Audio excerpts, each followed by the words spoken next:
Muy buenas noches. Bienvenido a la Real Academia de Bellas Artes de Santa Isabel de Hungría. Excelentísimo señor presidente del Instituto de Reales Academias y Academias de Andalucía, ilustrísimo señor don Fernando Fernández, secretario general de esta Real Corporación, excelentísimos e ilustrísimos señores académicos, damas y caballeros. Es para nosotros un honor el recibirles en esta casa y hacerlos para que podamos ilustrarnos, podamos adquirir los últimos hallazgos en torno a la cultura de Tartesos, que tan propia nuestra es y tan próxima a nosotros se encuentra. Este ciclo de conferencias que está organizado al par por esta Real Academia y por el Instituto de Academias de Andalucía se va a poner en marcha porque ha sido coordinado por nuestro compañero, el académico numerario de esta real institución, ilustrísimo señor don Fernando Mendoza Castel, que se encargará de presentar a los distintos conferenciantes que harán esta tarde uso de la palabra.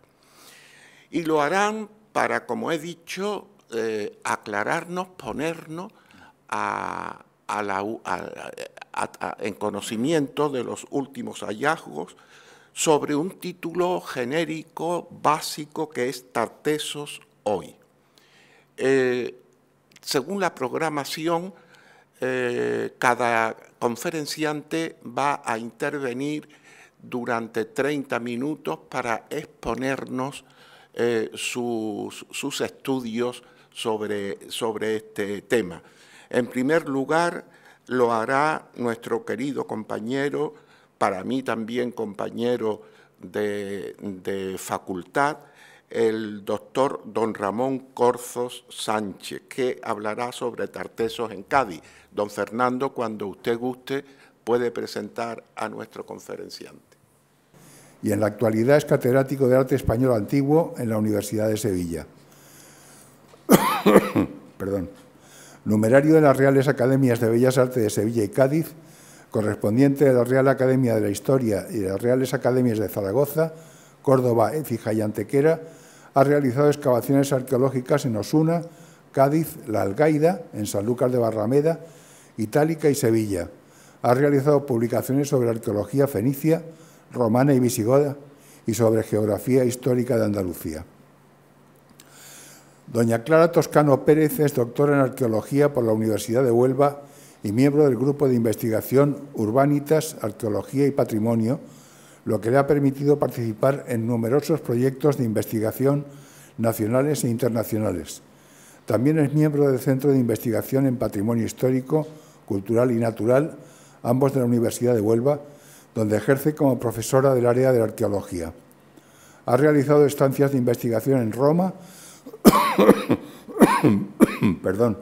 Oxford, Instituto Arqueológico Alemán, Universidad del Algarve y Universidad de Cádiz. En algunos casos, las estancias han favorecido su participación en excavaciones arqueológicas con diferentes equipos de investigación en lugares como Cerdeña o Marruecos a nivel internacional y Ampurias, La Rioja, Cartella y toda la provincia de Huelva a escala nacional. Desde el año 2015 es directora de trabajos arqueológicos en Tejada la Vieja, donde ha efectuado proyectos de conservación, puesta en valor, geofísica y excavación durante la última anualidad. Autora de medio centenares de publicaciones, la mayoría relativas al mundo tartésico y turdetano, le ha llevado a ser invitada a participar en numerosos congresos internacionales y nacionales por todo el mundo. Como coordinadora científica del Congreso Internacional en Urbanismo Protohistórico, que se celebra desde 2022 cada 2 años en la Universidad de Huelva, es encargada de reunir los mayores especialistas alrededor de una temática común. También se ocupa de tareas de divulgación, no solo con publicaciones, sino con conferencias de amplia difusión y comisariado de exposiciones, tales como de Tartessos a Ituchi, Arqueología en el campo de Tejada y Vida o muerte en Tartessos, ambas en el Museo Provincial de Huelva. Por último, don Fernando Fernández Gómez es doctor en Historia por la Universidad Complutense de Madrid, miembro del Instituto Arqueológico Alemán y de la institución Gran Duque de Alba, del Consejo Superior de Investigaciones Científicas de Ávila, académico numerario de la Real Academia de Bellas Artes de Santa Isabel de Hungría de Sevilla y correspondiente de la Real Academia de la Historia. Ha sido profesor de Prehistoria y del Máster de Museología de la Universidad Complutense de Madrid, conservador del Museo Arqueológico Nacional de Madrid, director del Museo Arqueológico de Sevilla y de los conjuntos de Itálica y Carmona. Ha dirigido asimismo numerosas excavaciones en yacimientos diversos en diversas provincias españolas, en Egipto y en Sudán. Excelentísimo señor presidente del Instituto de Academias de Andalucía, excelentísimos e ilustrísimos señores académicos, señoras y señores. Me corresponde a mí iniciar el ciclo de intervenciones en esta sesión interacadémica para referirme a la relación de Tartessos y Cádiz.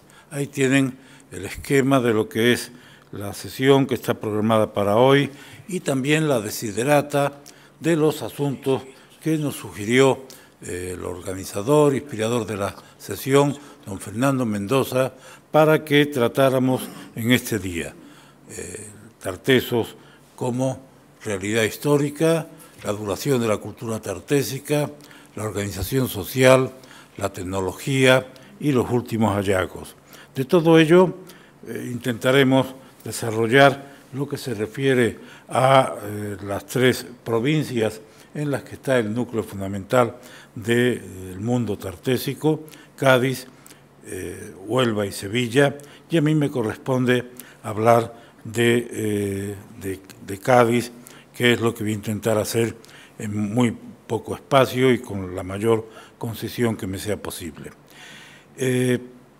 Quiero iniciar el asunto tomando como punto de partida lo que podemos considerar que es Tartessos dentro de la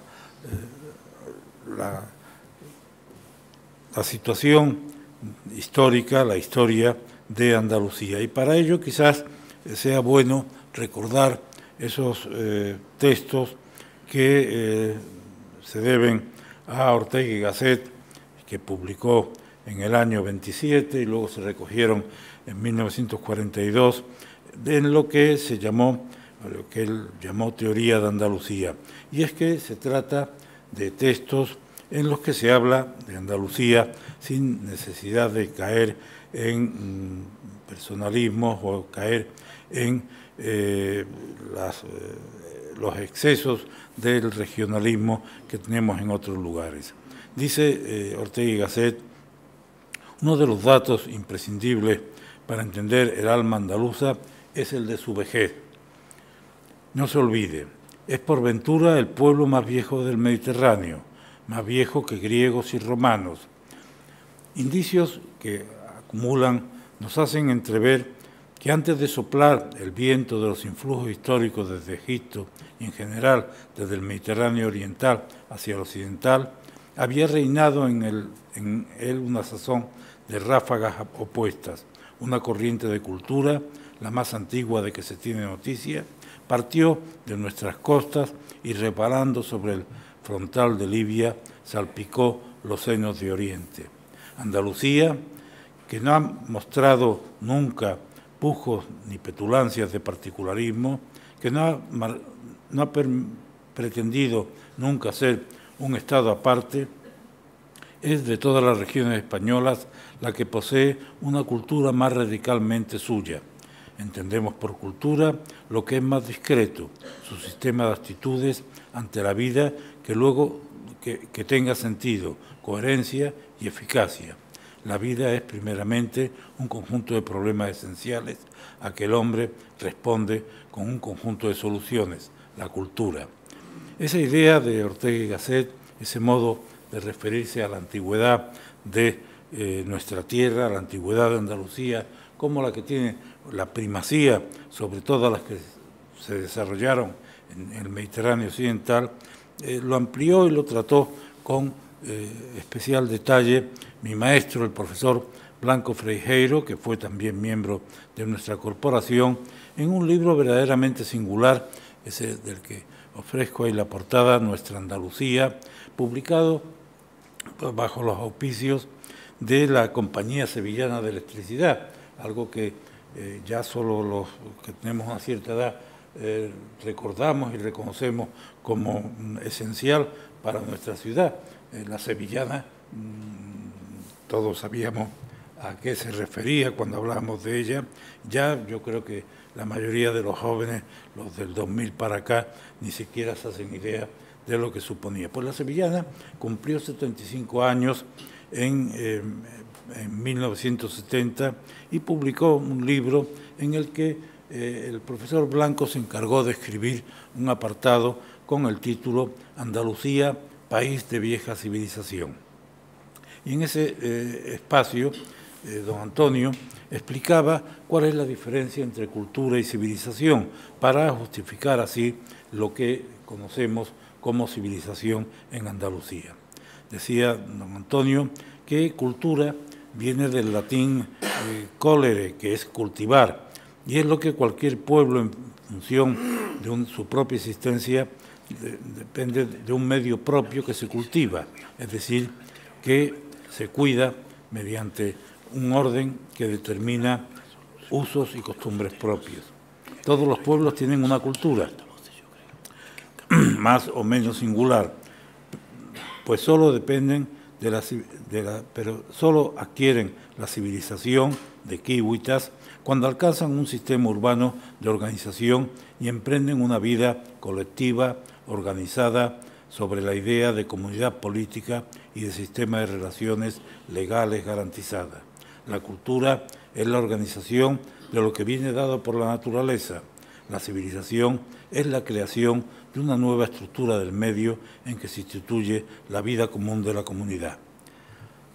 En ese texto de Nuestra Andalucía había aportaciones de don José María Pemán, de Acquaroni, de Nicolás Salas, y entre ellas estaba la del profesor Blanco Freixeiro, en la que se leen párrafos como este que tienen ustedes aquí y que ya se refieren a esa civilización como lo que nos interesa, que es la alusión, la existencia de Tartessos.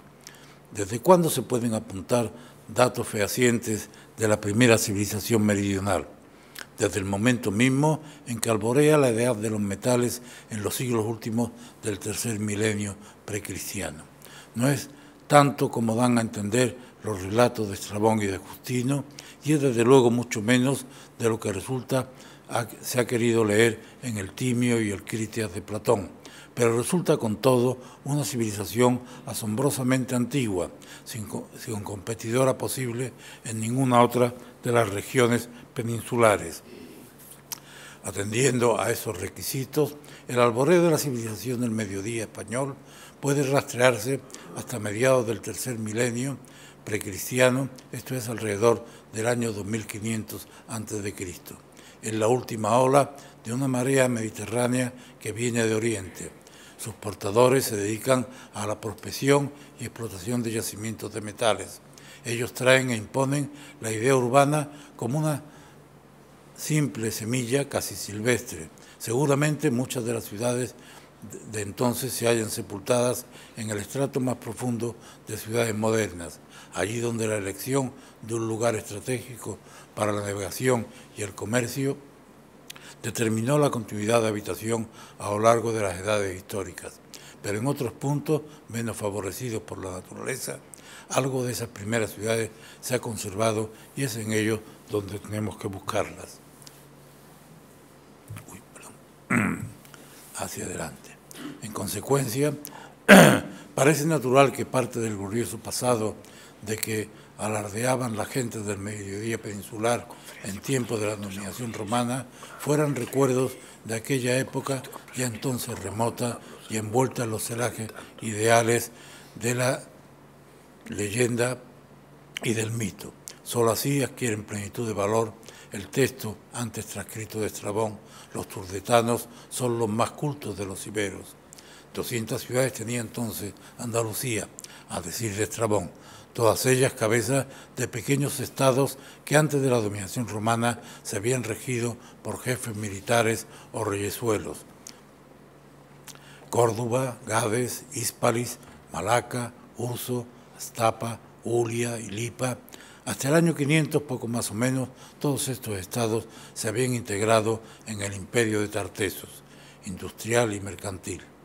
Tartesos había sucumbido tiempo atrás y nadie sabía, ni hoy sabemos dónde estaba situado exactamente, pero Tartesos había sido grande.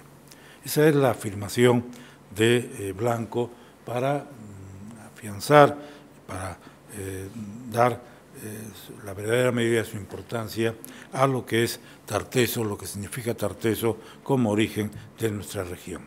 Tartesos ocupaba fundamentalmente el área del Bajo Guadalquivir y se extendía por la provincia de Sevilla, también por la de Huelva y también por la de Cádiz, como podemos ver en este o en muchos otros mapas.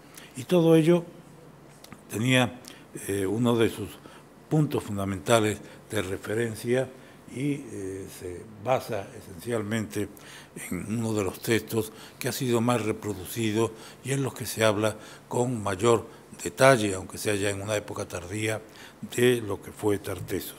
Es la llamada Hora Marítima del poeta latino Avieno, un texto ya del siglo IV de nuestra era, pero que recogía en los versos de Avieno toda una serie de referencias que venían de poetas y de literatos muy antiguos, uno de ellos un navegante posiblemente de Marsella, un navegante masaliota, como se le suele denominar, que estuvo en nuestras costas y que dejó un testimonio, dejó una descripción de todo este territorio. Empieza el texto de Avieno, se dice, perdón, porque, bueno, a ver si lo puedo entender aquí. Aquí se extienden en su amplitud las costas del Golfo Tartesio.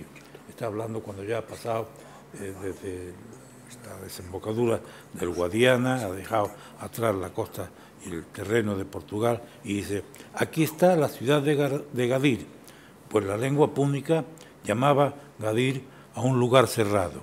Fue llamada antes Tartesos, ciudad grande y opulenta en tiempos antiguos. Eso es lo que fundamentalmente, repetido por muchos otros autores, sirve para afianzar la relación, la vinculación que existió indudablemente entre Tartesos y Cádiz. Es evidente que Cádiz no es una ciudad tartésica, que en Cádiz no estuvo Tartesos, pero esa percepción de los navegantes que al llegar a nuestras costas identificaban Gadir, el Gadir fenicio, con la ciudad indígena, con la ciudad opulenta de Tartesos, es el elemento fundamental que nos lleva a seguir considerando como dos realidades vinculadas estrechamente y dos realidades que tienen su sentido precisamente en lo que refiere el profesor Blanco Frigeiro, en que son ciudades, son verdaderos núcleos urbanos, no es simplemente una cultura, sino ciudades con una estructura de tipo económico, de tipo administrativo, que revelan un estadio superior de la civilización. Y la búsqueda de ese paraje, de ese lugar en el que existió una ciudad equiparable a Gadir o que podía confundirse con la propia Gadir, es lo que ha llevado a muchos investigadores desde comienzos del siglo pasado, desde comienzo del siglo XX, a la búsqueda de la ubicación de Tartesos, que es lo que se relaciona de un modo más directo con el tema que nos trae hoy, el tratamiento de Tartesos en nuestros días, aparte de las cuestiones de tipo de cultura material, de tecnología, que desarrollarán otros de los ponentes de estas intervenciones. A ello se dedicó intensamente y fue el que le dio un empujón notable dentro de nuestra historiografía, el profesor Schulten, Adolfo Schulten, un investigador alemán que en la década de... Sí, es que me cuesta trabajo. Gracias. ¿Ahora? ¿Cómo?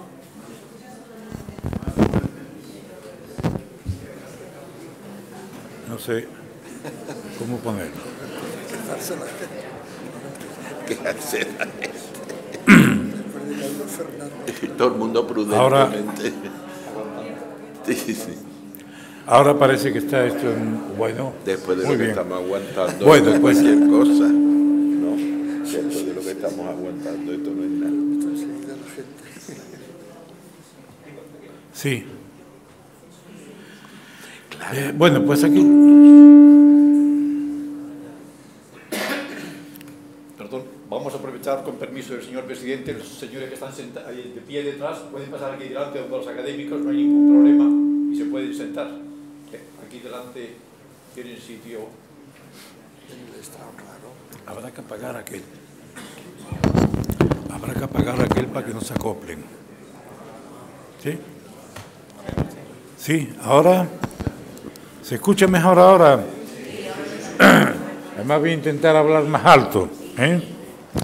Bueno, pues por abreviar, porque somos 3 los intervinientes, aquí tienen ustedes la fotografía de Schulten, juvenil, cuando llegó a España y se dedicó a la investigación del paradero de Tartessos, siguiendo la estela, siguiendo el ejemplo de Schliemann, el famoso investigador del que ya nos hablaba don Fernando Mendoza, el descubridor de Troya, que también, a base de los textos antiguos, de los textos de Homero, había encontrado, Schliemann había encontrado Troya.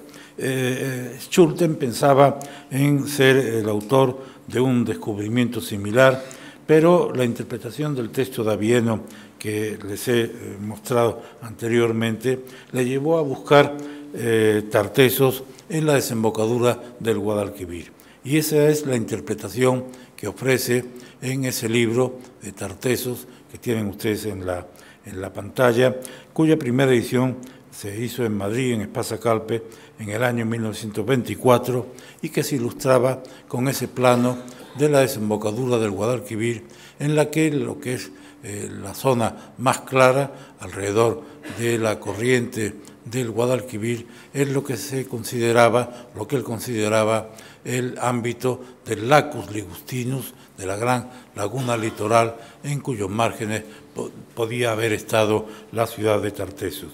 Y en eso le antecedió y también le siguió directamente Jorge Bonsor, el famoso arqueólogo y pintor franco-británico que vivió en Carmona, que hizo también su pequeño librito sobre Tartessos, publicado por la Hispanic Society de Nueva York en 1924, algo antes que el libro de Schulten, y que se atrevió a llevar a cabo excavaciones en el Cerro del Trigo, en una de las orillas, la orilla onubense del Lacus Ligustinus, sin tener éxito, encontró solo terreno en el que había elementos de escultura que correspondían a la época romana. Pero eso es lo que da pie a esta recreación, a esta interpretación de Tartessos, del país tartésico, ahí lo tienen ustedes, como lo que es el área que bordea las marismas del Guadalquivir y en el que podían encontrarse todos esos distintos cursos del río Tartessos de los que habla la obra marítima daviena. Pero fue un poco más adelante, ya en 1940, cuando los investigadores cambiaron su interpretación en la búsqueda de tartesos en la zona gaditana. El primero de ellos, Giacomelli, un investigador valenciano, que publicó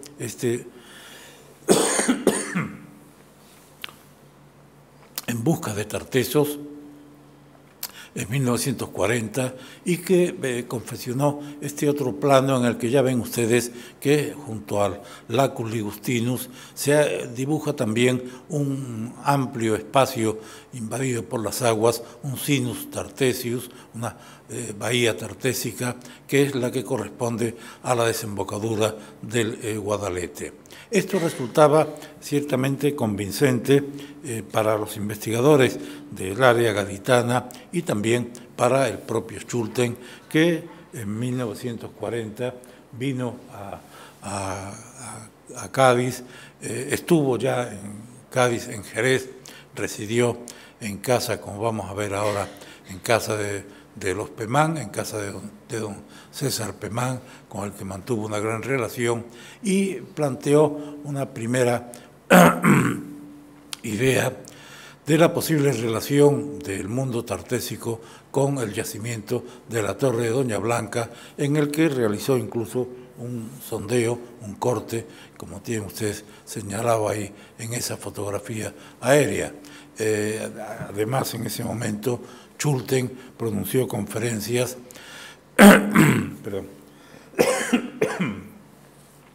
en Madrid y en muchos lugares, tuvo una actividad de difusión importante que además viene justificada y explicada por la situación de guerra que se vivía entonces en Alemania y que él evidentemente intentaba obviar con esta presencia en España, Madrid, en Barcelona, donde tuvo siempre vínculos muy importantes. El que le abrió las puertas del territorio gaditano, aunque no llegara a convencerlo de la posibilidad de que Tarteso podía estar en Cádiz, fue don César Pemán.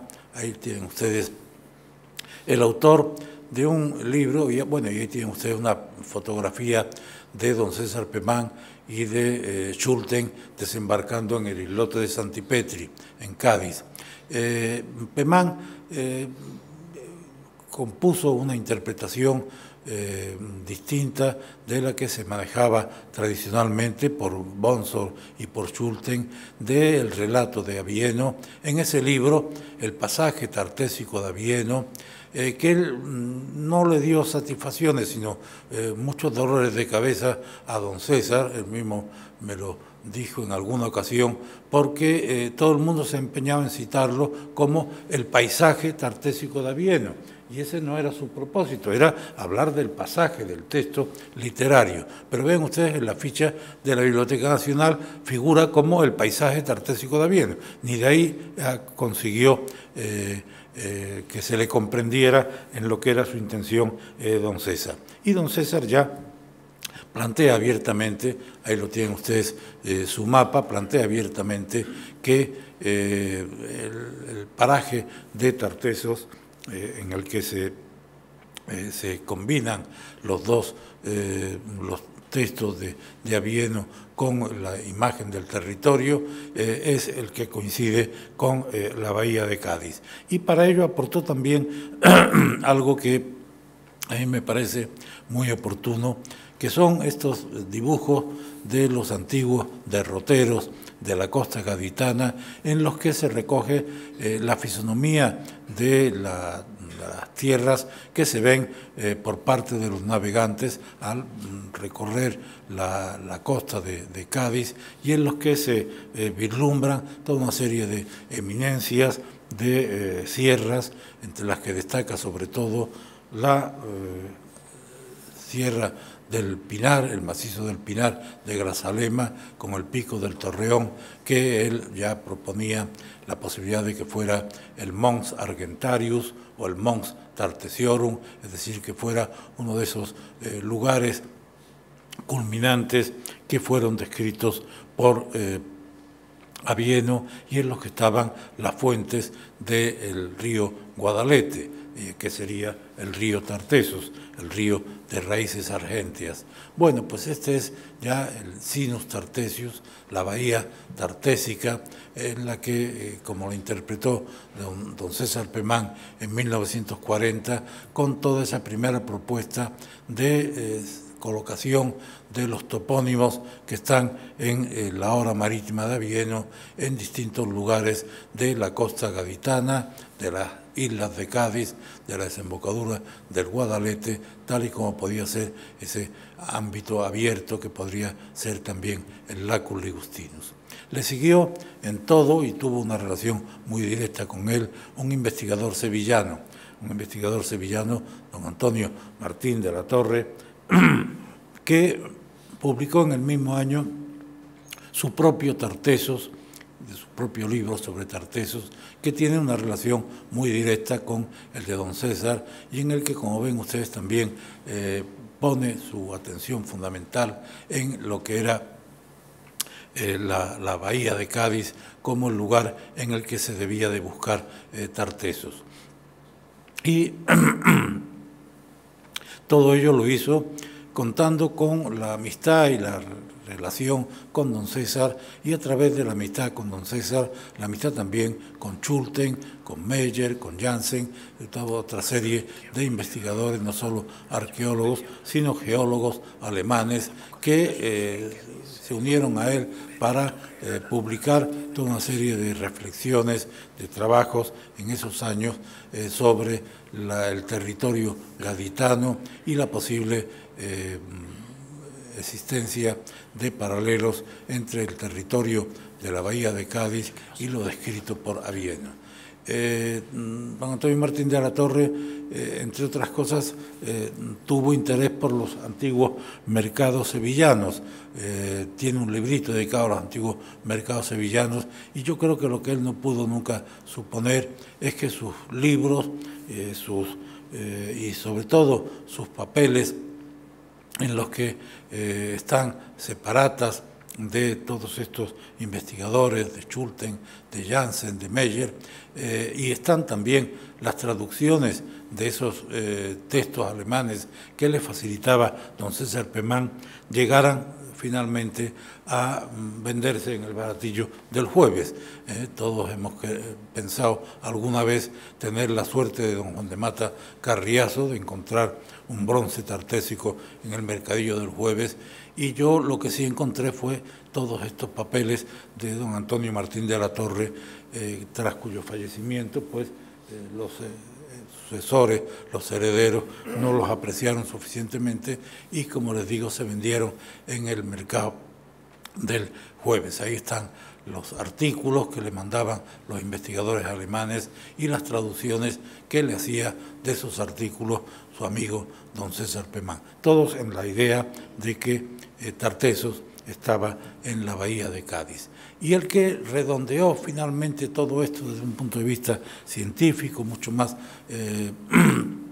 profundo desde el punto de vista científico, fue otro de los amigos de Gavala y de Martín de la Torre, de Pemán y de Martín de la Torre, que es el ingeniero y geólogo don Juan Gavala y Laborde, que publicó este libro de la geología de la costa y bahía de Cádiz, en el que se hace el estudio más científico y más pormenorizado de lo que fue en la antigüedad la topografía de la desembocadura del Guadalete y la desembocadura del Guadalquivir, dando lugar a estos mapas en los que aparece la conexión, ahí lo tienen ustedes en de este lado, el canal de Guadabajaque, que es la interpretación de cómo podía haber sido un curso de agua permanente que podría haber puesto en relación la desembocadura, las marismas del Guadalquivir y las marismas del Guadalete. Todo esto es lo que daba lugar, por tanto, a considerar que la hora marítima de Avieno se refería al territorio gaditano y que por tanto en ese territorio gaditano es posible que se encontrara la ciudad de Tartessos, aunque nadie podía fijarla y aunque para todos está claro que no podíamos hacerla identificar con Cádiz. Pero hay textos más recientes, y eso es lo que se trata hoy de llegar a lo más moderno, que nos hablan de esa relación de Cádiz y Tartessos, como es este trabajo de Manuel Álvarez Martí Aguilar, Los griegos y Gadir, Tartessos, El Drago y el bronce de Samos, en el que se hace toda una serie de reflexiones, trayendo de nuevo a colación los textos de Avieno y también el texto de Plinio en la Historia Natural, en el que se recogen toda otra serie de nombres, de denominaciones y topónimos y de asuntos que tienen que ver con el paisaje, como no le gustaba llamar a don César Pemán, el paisaje de la bahía gaditana, en el que había estado presente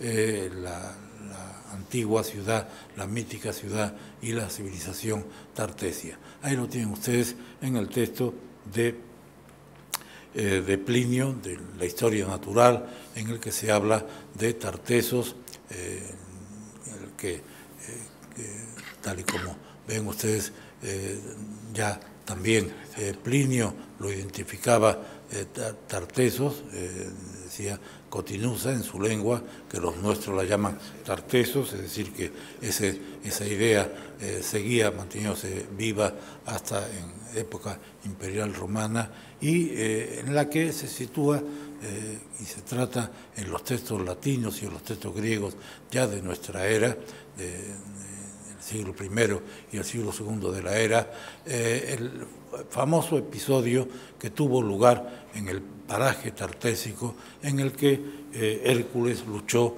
contra el rey de Tartessos, contra Gerión, el rey que poseía los magníficos rebaños que Hércules se encargó de secuestrar por orden de Euristeo, el señor de Tirinto. Y ese relato, que aparece con mucho detalle, como ven ustedes ahí, por ejemplo, el texto de Apolodoro en la biblioteca, nos habla de la lucha de Hércules con Gerión, que tenía también Gerión una localización concreta dentro del territorio tartésico. Gerión se le reconocía como el héroe que tenía su enterramiento precisamente en el mismo lugar del templo de Heracles, es decir, en la misma isla Eritia o isla Cotinusa, y que se conocía su tumba, el lugar en el que descansaban sus restos, porque sobre ellos había nacido un árbol magnífico y milagroso, que era el drago, un árbol que tenía unas cualidades y unos rasgos verdaderamente singulares que no se conocían en ningún otro lugar del Mediterráneo.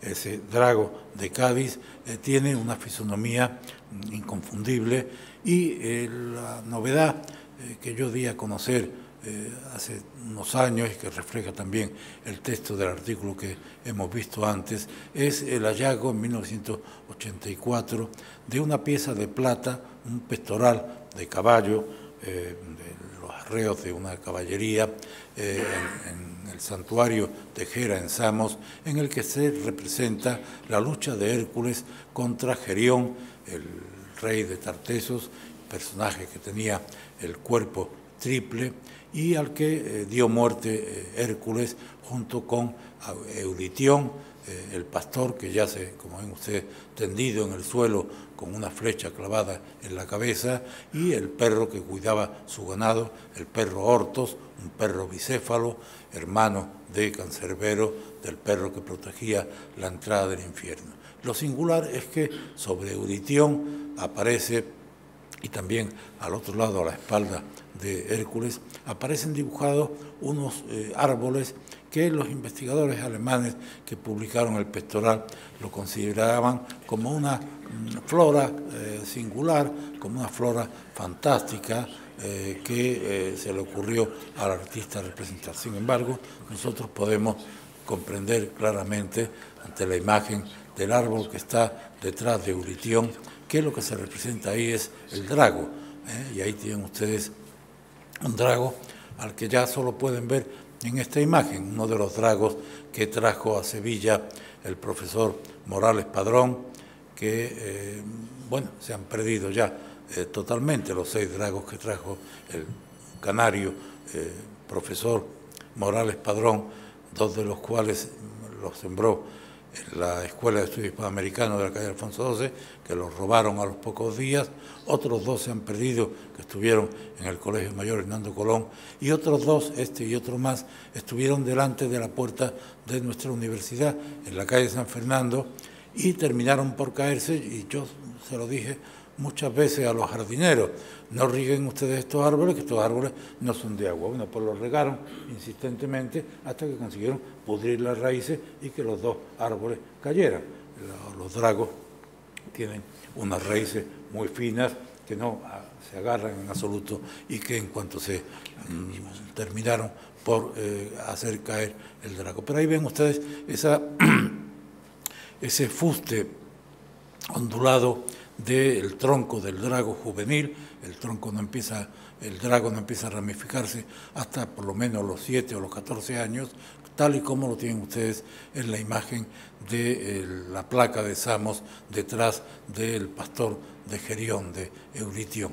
Esa forma ondulada del tronco es la que le dio posiblemente la identificación con una serpiente y la denominación de drago a ese árbol que hoy sigue siendo el símbolo de las Islas Canarias, pero que todos los textos antiguos recogen que existió en Cádiz. Pues bien, ahí tienen ustedes el drago joven y ahí tienen ustedes el otro drago ramificado y del tronco enroscado y las ramas de otro tronco de drago, de los que se pueden ver hoy en algunos lugares, como en la propia Cádiz.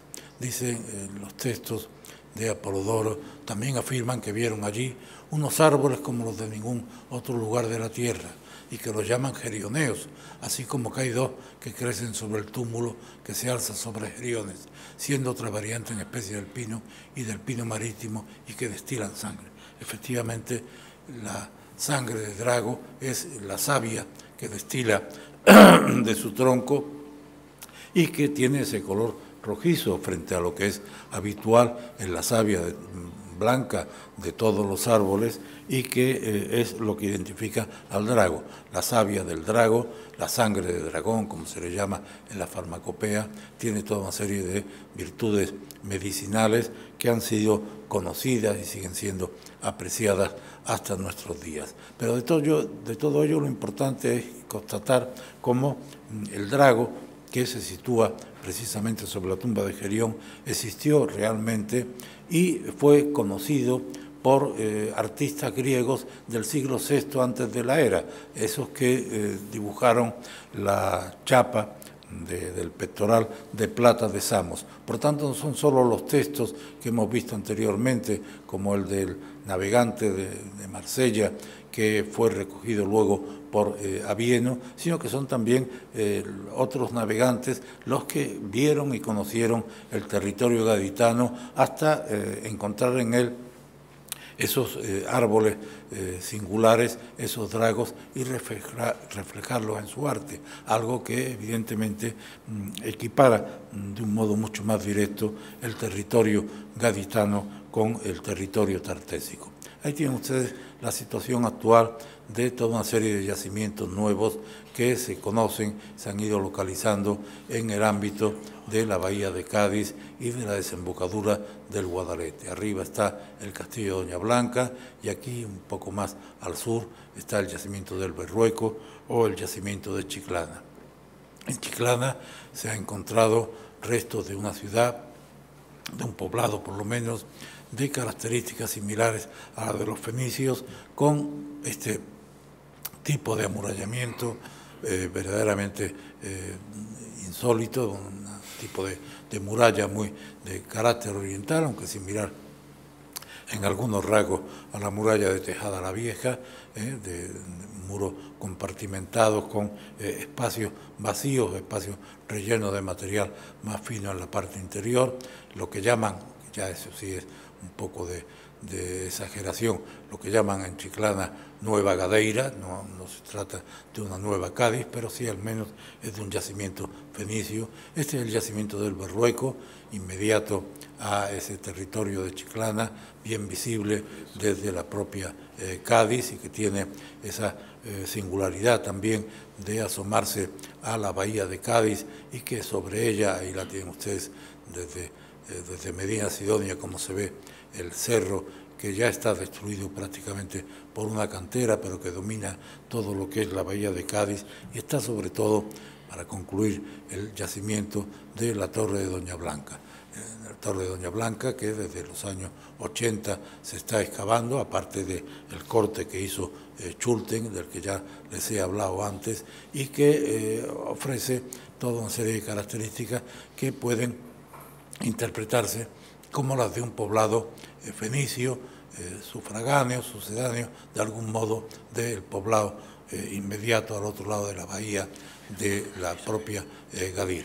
Ahí tienen ustedes desde el norte el poblado de Doña Blanca. Este es el plano de las excavaciones, la localización de las excavaciones, y ahí ven ustedes una línea gruesa en el borde inferior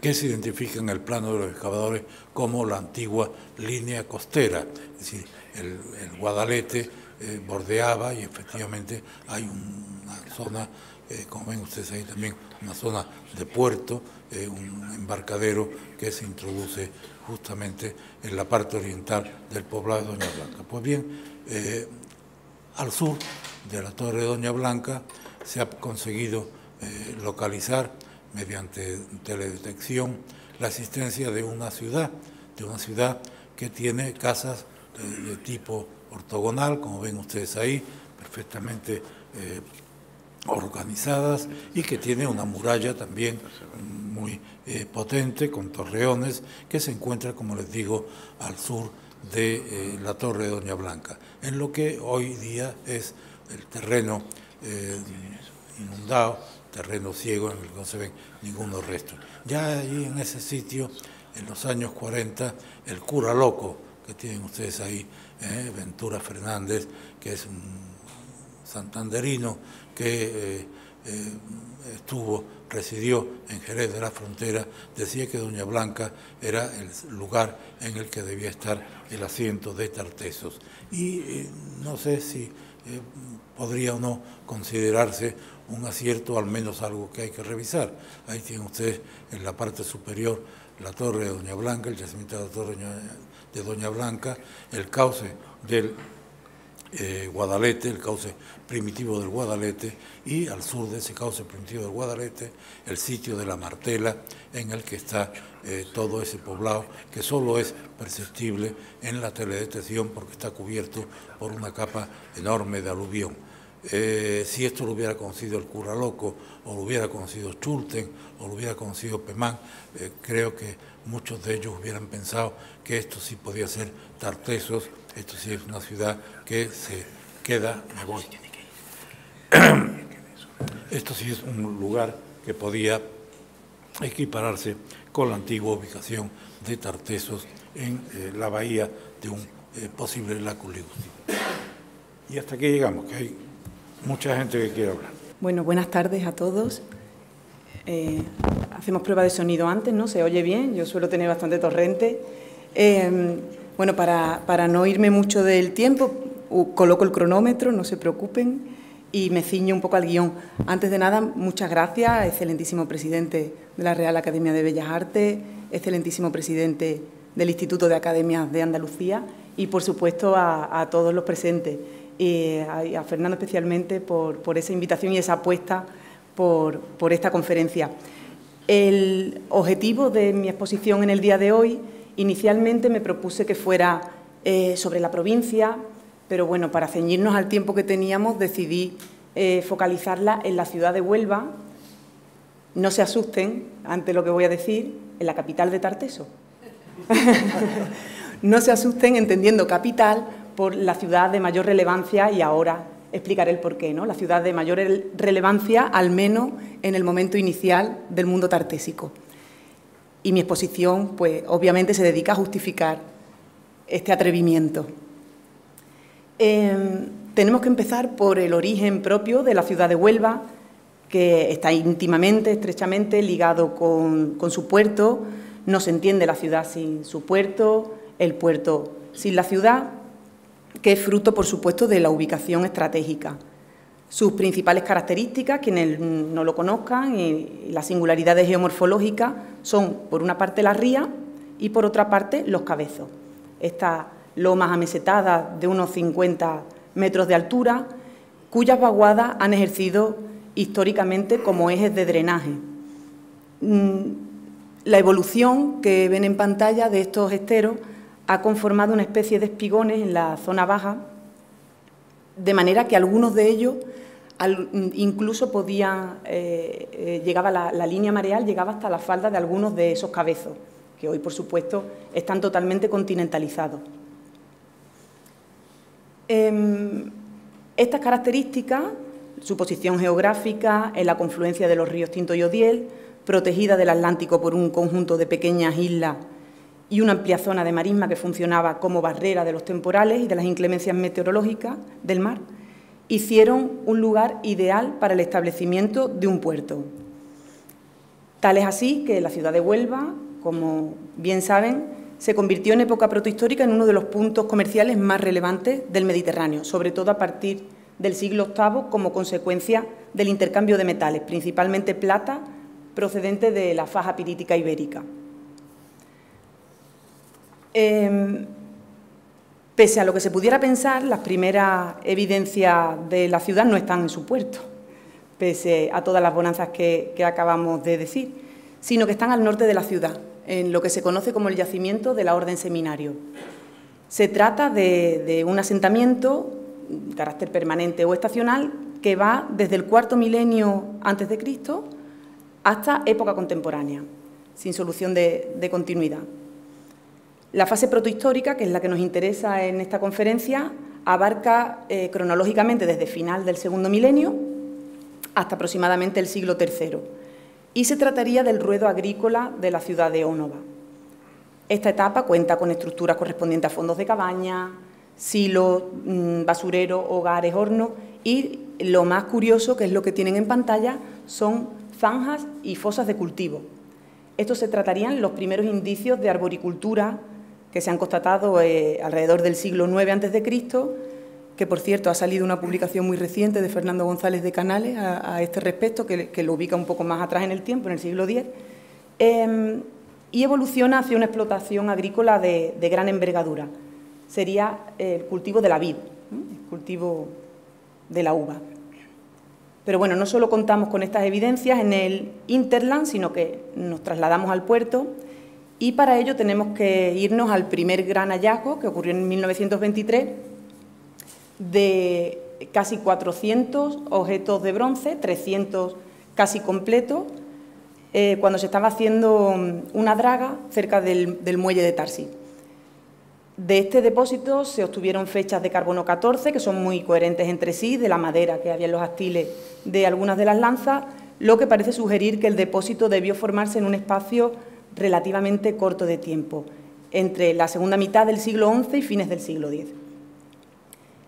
En cuanto a las razones que llevaron a que estos materiales acabaran depositados en el fondo de la marisma, hay varias teorías. Después, al final, les daré mi hipótesis.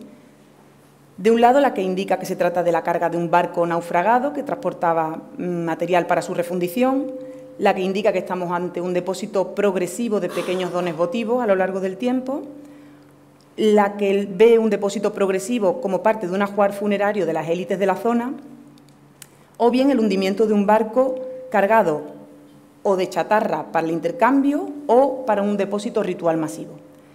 Bien, el hecho de que existan otros depósitos que aparecen frecuentemente en los ríos, en el Guadalquivir, sin ir más lejos, hay constancia de varias espadas de bronce, la mayoría en el tramo entre Alcalá del Río y Sevilla, da más peso a la teoría de que se trate de un depósito votivo.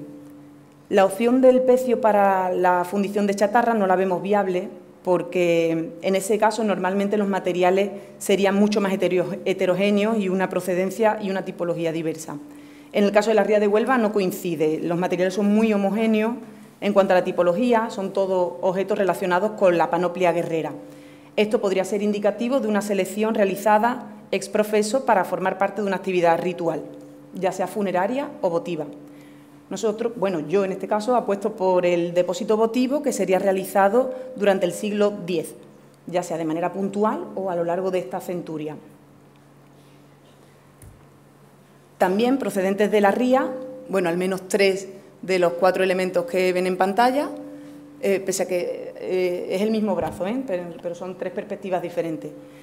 Son estas figuras de bronce, los denominados reliefs Melkart. Los 2 que tienen en la imagen superior izquierda pertenecen a un hallazgo casual por parte de un pescador, que bueno, tiene una historia que no vamos a centrarnos en ello, como vamos de tiempo.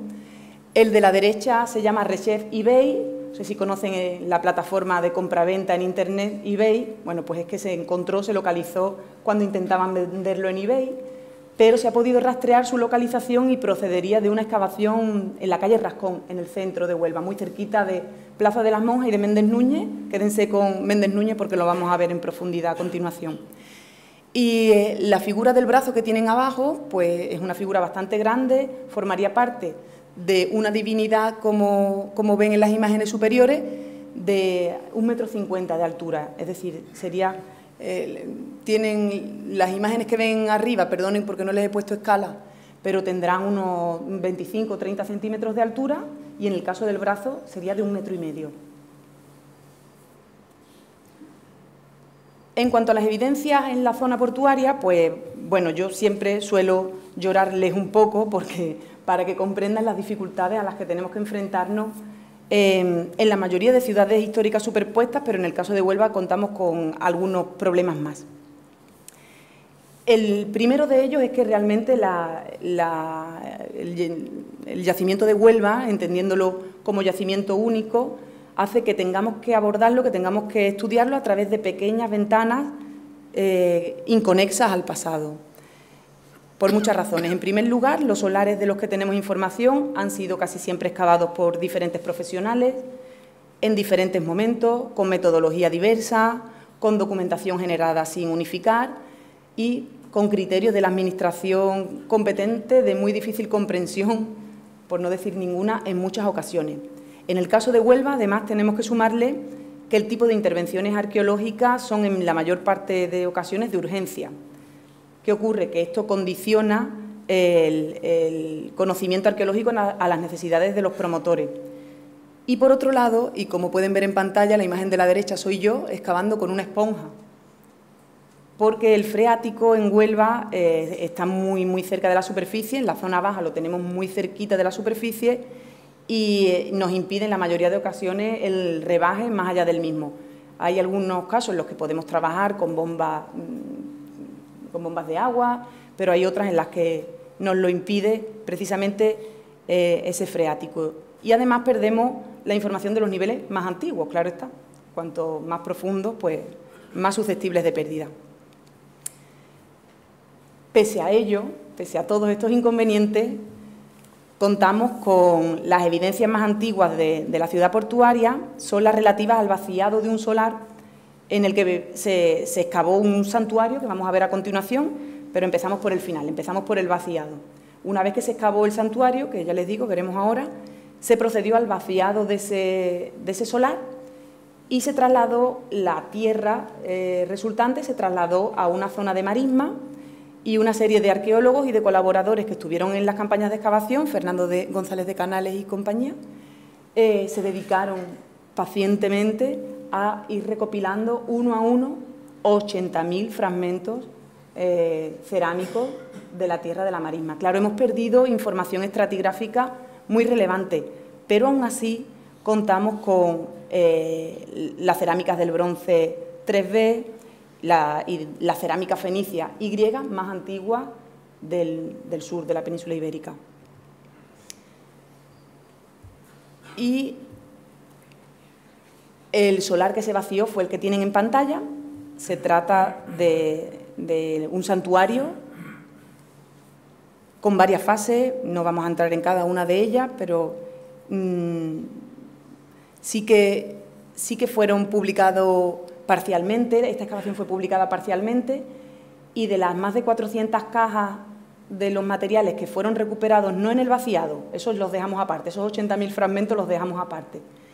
Durante la excavación se recuperaron 400 cajas de material que nunca se publicaron y que estaban en el Museo de Huelva, tal y como se sacaron de la excavación. Actualmente, bueno, de lo poco que se publicó, pues tenemos, por ejemplo, evidencias que marcan el carácter portuario de ese santuario, un ancla de roca ostionera, paralelos en Chipre y Levante, múltiples evidencias de actividad metalúrgica, un conjunto de 4 ponderales de plomo correspondiente al sistema ponderal fenicio, una serie de placas de hierro fijadas al maderamen de un barco, etc. De los niveles de los siglos VII y VI tenemos la presencia de este gran edificio público interpretado como santuario vinculado con la zona portuaria. ¿Por qué se ha interpretado como un santuario? Porque se localizó el túmulo fundacional con su respectiva ofrenda en una zona para los sacrificios rituales, identificado, a mí me gusta además cómo lo identifican sus excavadores como degolladero.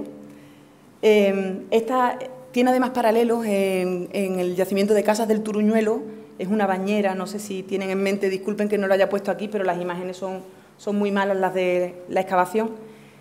También cuenta con hogares para la preparación de ofrendas y bancos corridos que podrían ser usados durante los banquetes, además de varios pozos y un conjunto de betilos.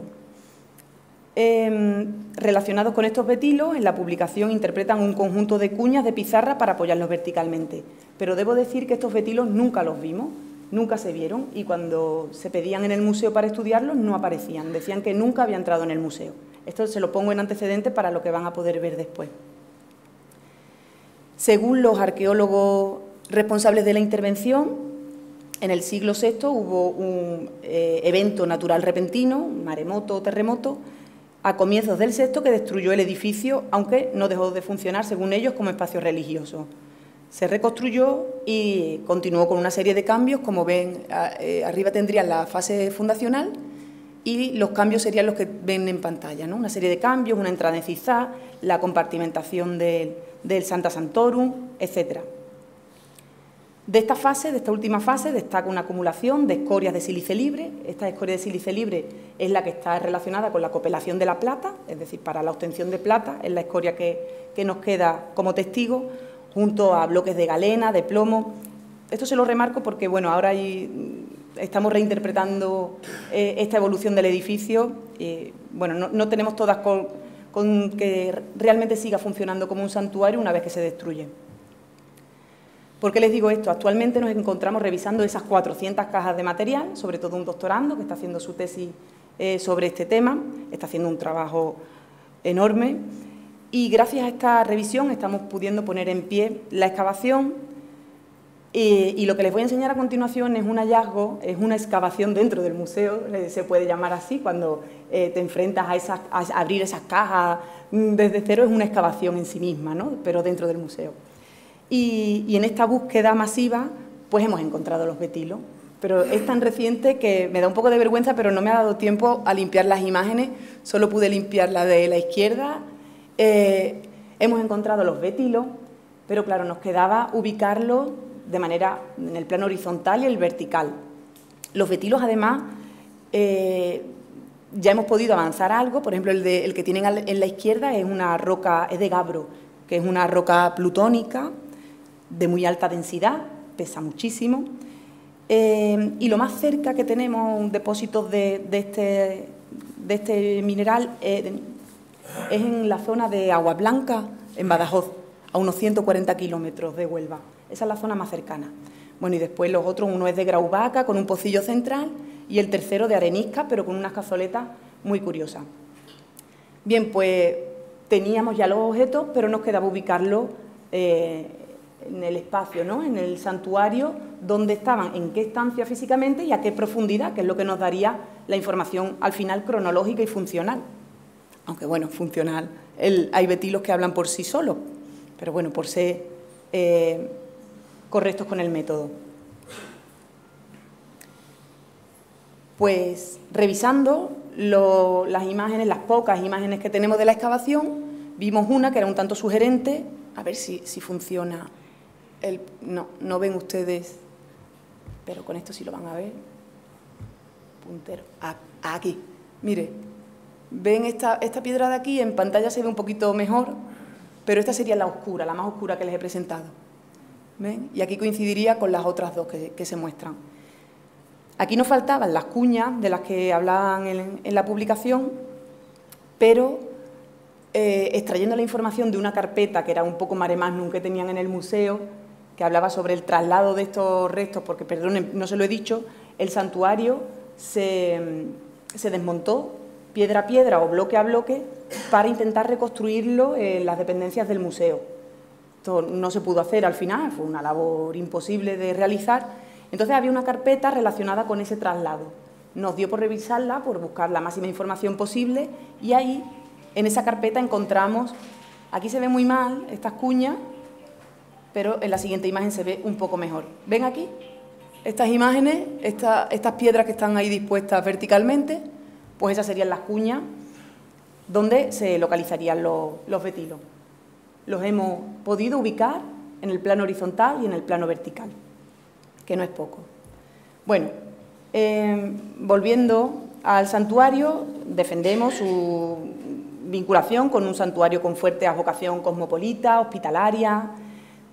Pues tenemos que tener también en cuenta la importante presencia de elementos griegos en la ciudad, curiosamente con una concentración en los alrededores del área de Méndez Núñez, Plaza de las Monjas, muy cerquita del santuario que hemos visto.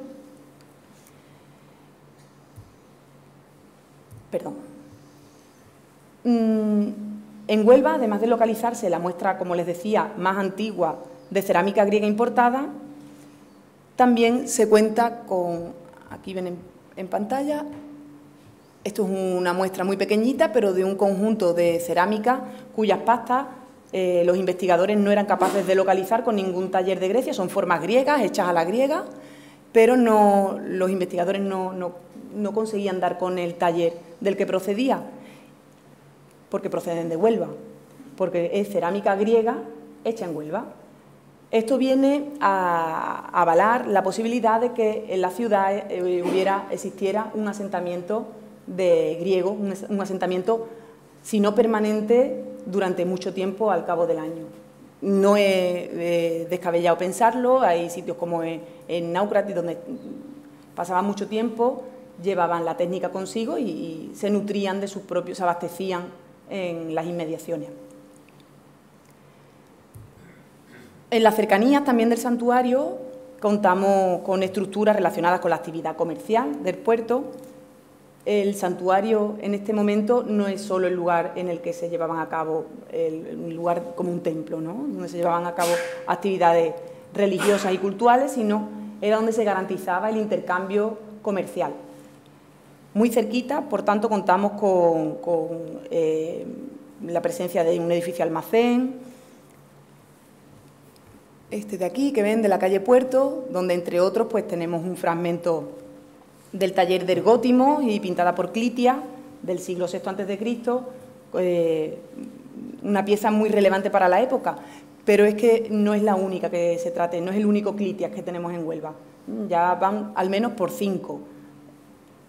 El ejemplo que se pone siempre es como tener un Picasso, ¿no? Bueno, pues podemos hacer, aquí sería como tener un Murillo, para no irnos tan lejos.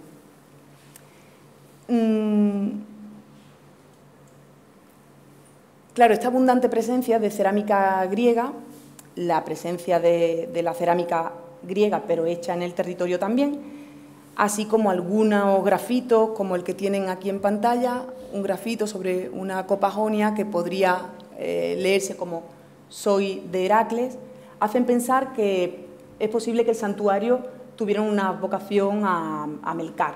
Bueno, esto es una hipótesis, por eso hemos puesto esta cabecilla, aunque no es de la ciudad de Huelva, es de Saltés, pero bueno, por eso lo hemos ilustrado aquí. Y aquí en pantalla ven algunos de los fragmentos cerámicos griegos ya del siglo VI de mayor relevancia. En cuanto a las evidencias relacionadas con el procesamiento del mineral, también se localizan en las cercanías del santuario, un poco más alejadas porque estarían seguramente en relación con la zona de embarque.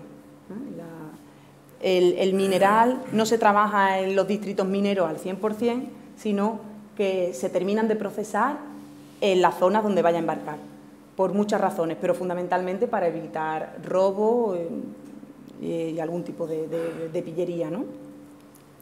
Y, por supuesto, para que fuera controlado por la actividad del santuario. Los impuestos de todo lo que sale y de todo lo que entra tenía que pasar por el santuario.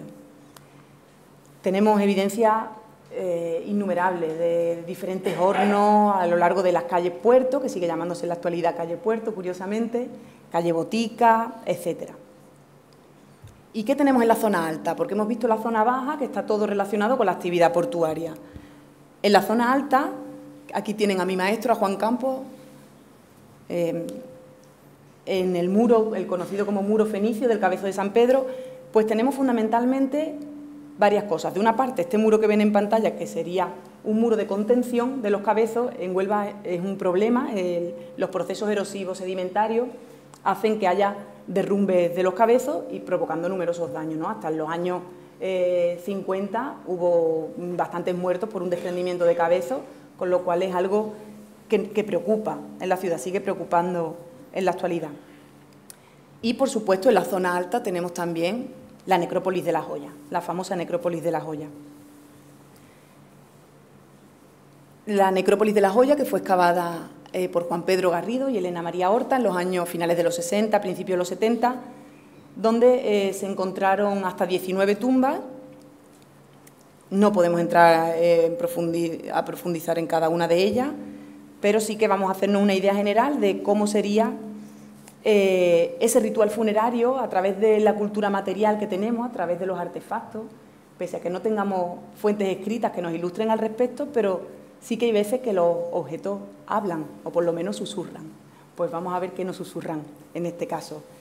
El modelo ritual giraría alrededor de 6 momentos: la preparación del cuerpo, el traslado a la tumba, el proceso de cremación en la pira, la deposición en la sepultura, el banquete funerario y la cubrición del enterramiento. Pero bueno, antes de ello tenemos que decir que la elección de la necrópolis no es casual, está en un punto desde el que se ve la confluencia de los dos estuarios, la desembocadura de los ríos Tinto y Odiel, y además hay una distribución espacial del área funeraria. Tenemos la necrópolis, lo que hemos llamado necrópolis alta, donde estarían los ajuares más llamativos, más ricos, y la necrópolis baja, donde estarían los ajuares más sencillos. Y después estaría la mayor parte de la sociedad que no tenía derecho a enterrarse, que no se enterraba y que, por supuesto, se moría. Pero no sabemos qué ocurría en esos casos. Bueno, en cuanto a en la preparación del cuerpo, pues tenemos la purificación, que sería posiblemente mediante el lavado con agua, para lo que se habría utilizado este conjunto de... se llamaban braserillos, porque a todos nos recuerdan los braserillos que teníamos en las casas de campo, pero realmente se trata de un aguamanil y de un jarro. Siempre van en conjunto. Esto nos hace pensar pues, que fueran utilizados en los diferentes ritos donde hace falta el agua, ya sea carácter sacrificial o funerario. ¿Por qué lo decimos? Porque se ha documentado no solo, bueno, el lavado del cuerpo no podemos documentarlo, pero sí que hemos podido documentar, una vez que los restos son cremados, como la cremación no es como en la actualidad, que es una incineración, quedan algunas esquilas de los huesos más grandes, más largos, esos huesos son lavados con agua antes de depositarlos en la urna. Sospechamos que se haría también con este conjunto, con esta pareja. Una vez lavado el cuerpo, se procedería a la unción con aceite perfumado. Esto podríamos relacionarlo, tanto el aceite perfumado lo podemos relacionar con el timaterio que tienen en la imagen derecha de la pantalla, y a la izquierda tienen dos ungüentarios de alabastro que seguramente contenían esos aceites perfumados, que es un producto además vinculado con la divinidad. Tras la purificación, seguramente el cadáver se vestía, no nos ha quedado nada de esas telas, podrían ser telas de lino, pero sí nos han quedado una serie de broches de cinturón y de otros objetos de adorno de los cuerpos. A este respecto sí que quiero señalar, voy bien de tiempo, aquí tienen, son dos otolitos, son dos huesos de corvina que se siguen utilizando en la actualidad. Mi abuela llevó toda su vida un hueso de corvina engarzado en el cuello, en poblaciones marineras es muy frecuente. Es un hueso que tiene, cuanto más grande es el hueso, este otolito, es que más grande era la corvina. Yo también suelo llevar uno, pero ahora mismo me cogen sin él. Bueno, pues una vez preparado el cuerpo, se procedería a una serie de rituales conducentes a honrar al individuo, se podría realizar una procesión funeraria hasta la necrópolis, podemos rememorar algunas de las contenidas en la crátera del Dípilon, por ejemplo.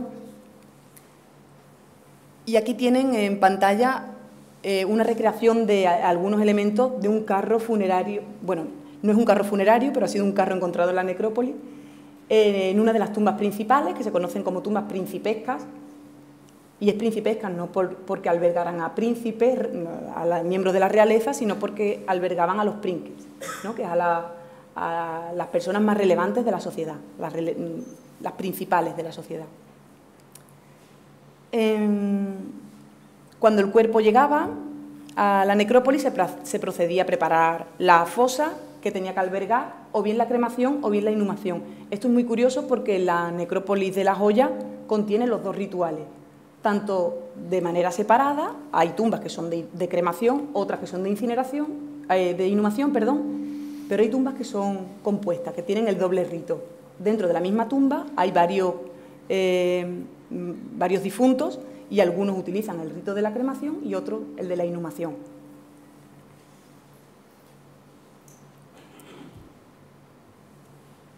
Las piras donde se procedía a la cremación se supone que están cerca del lugar en el que se van a enterrar. Seguramente, y este que ven en pantalla es la tumba 17, en esta esquinita de aquí que ven tan negra, eso es porque había un nivel de ceniza muy potente. Como la tumba no se ha excavado completamente, sospechamos que en caso de excavarse completamente daríamos con la pira en la que se cremó el individuo. Como les decía antes, esto que ven en pantalla es un tag, como los que nos hacemos nosotros, un tag que se le hizo a una de las urnas localizadas en la fase de excavación que se hizo en el año 2019, como consecuencia de un proyecto urbanístico que se iba a desarrollar en la necrópolis y que, afortunadamente y finalmente, no se va a desarrollar. Lo ha paralizado un juez y ya no se puede construir en La Joya. Estamos de enhorabuena. Pero lo que ven en pantalla es un tag que se le hizo a una de las urnas, una cruz del negro, y donde se puede ver, aquí tienen, este es un resto metálico que correspondería a un broche de cinturón que no ha sido quemado con el individuo, sino que ha sido depositado posteriormente.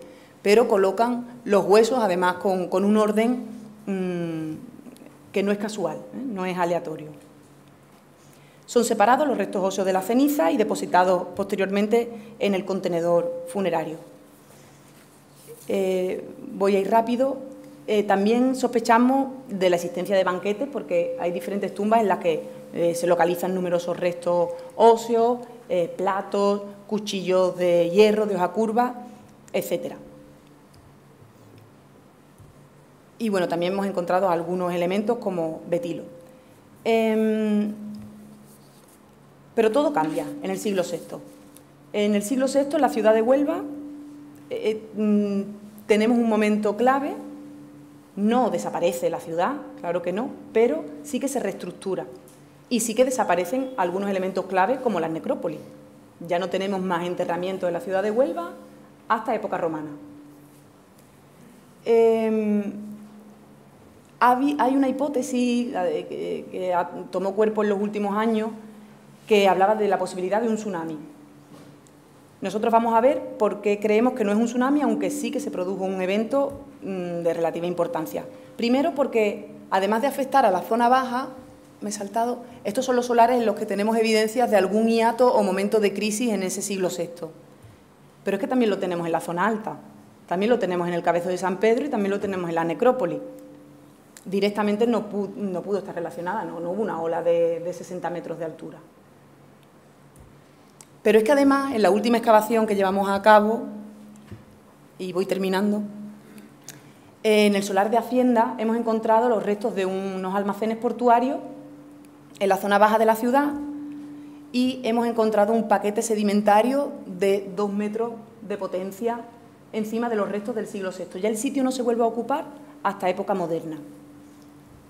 Claro, todo se explica cuando vemos la sección lo cerca que estamos del Cabezo de la Esperanza.